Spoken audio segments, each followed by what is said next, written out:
Gluten হলো এক ধরনের প্রোটিন যা কেবল নির্দিষ্ট কিছু খাবারেই বিদ্যমান। সাধারণত বিভিন্ন শস্যদানায় পাওয়া যায় গ্লুটেন। গ্লুটেনের প্রতি সংবেদনশীলতা থাকলে কিংবা নির্দিষ্ট কোনো রোগে আক্রান্ত হলে গ্লুটেন এড়িয়ে চলার উপদেশ দেন চিকিৎসকেরা। মূলত গম এবং গম থেকে উৎপন্ন খাবারে উচ্চ মাত্রায় গ্লুটেন থাকে। এছাড়া যব এবং সুজি দিয়ে তৈরি খাবারেও গ্লুটেন পাওয়া যায়। এসব উপকরণ দিয়ে তৈরি খাবার তাই এড়িয়ে চলতে হবে।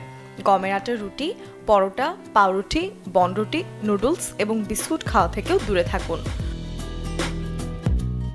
প্রচলিত অনেক খাবারে নিষেধাজ্ঞা থাকলেও খেতে পারবেন অনেক মজাদার খাবারও। গ্লুটেন মুক্ত খাবারের তালিকায় আছে তাজা ফল, সবজি, ডিম, মাংস, মাছ ও দুগ্ধজাত দ্রব্য। ডিম, দুধ, টক দই, পনিরও খেতে পারেন। রান্নায় এসব উপকরণ ব্যবহার করলে ক্ষতি নেই। খেতে পারবেন মাছ, মাংস।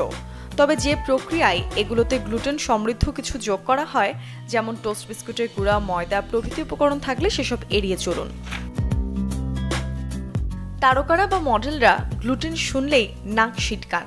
গ্লুটেন নাকি তাদের ফিট থাকার পথে অন্তরায়। তবে যেসব খাবারে গ্লুটেন থাকে সেসব খাবারে প্রয়োজনীয় নানা পুষ্টি উপকরণও থাকে।